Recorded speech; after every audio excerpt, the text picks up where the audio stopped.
Pode ir? Vai. Pessoal, eu tive a honra de receber a visita aqui da Sebrae no meu gabinete, que trouxe duas demandas extremamente importantes e com as quais eu estou absolutamente alinhado, né? O primeiro ponto é o do jovem aprendiz, né? Não tem como a gente colocar um jovem aprendiz, principalmente aqui nos dois exemplos que me foram dados, numa questão de vigilância, por exemplo, né? A gente vai colocar lá 5, 10% de gente que vai fazer o quê?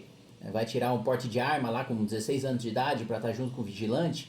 Não tem atividade administrativa o suficiente para você alocar, né? Porque a gente está considerando que tem 1.000 vigilantes. Só que 1.000 vigilantes é muito diferente de você ter 1.000 trabalhadores numa indústria, por exemplo, que tem um setor administrativo muito maior. Ou, eventualmente, até no comércio, que tem como você colocar no varejo, você tem como você colocar as pessoas para aprenderem e depois ingressarem na própria empresa em que elas aprenderam. Então, a gente precisa dar um tratamento devido, né? Tratar desigualmente os desiguais para dar isonomia, né? Não acabar com a cota ali para os jovens aprendizes, mas garantir que ela tenha um propósito, que é formar esse jovem para o mercado de trabalho. Se não há como aquela empresa cumprir, ela vai levar uma multa, o jovem não vai estar empregado e vai ser o pior dos dois mundos. A gente está onerando uma empresa que não vai conseguir contratar aquele jovem. Então, isso para mim é uma demanda absolutamente razoável, né?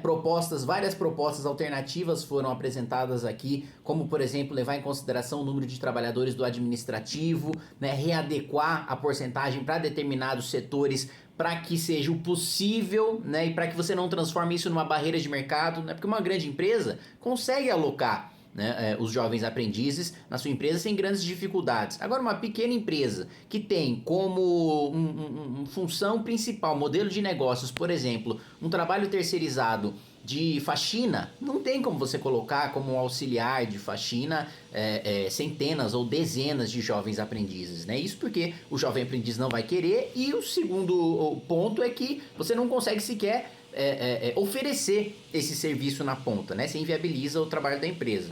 Outra questão que foi apresentada e que é absolutamente razoável, é o óbvio, né? Mas às vezes o óbvio aqui em Brasília tem resistência de determinados setores, é você poder, assim como você tem as centrais sindicais dos trabalhadores, você ter as centrais sindicais dos sindicatos patronais, né? É isonomia, é tratar com igualdade. Da mesma maneira que numa negociação coletiva, uma federação, uma confederação, né, um grupo de empresas negocia, né, em condição de igualdade com um sindicato ou com um grupo de sindicatos, a mesma coisa deve ocorrer na central sindical. Se a central sindical tem um espaço de um debate público para elaborar uma legislação, para discutir uma regulamentação, a central sindical do setor patronal tem igual responsabilidade, igual autoridade para discutir essas matérias do que a central dos trabalhadores. Não faz o menor sentido você discutir uma política pública, incluindo a central sindical dos trabalhadores, sem levar em consideração a central dos empregadores.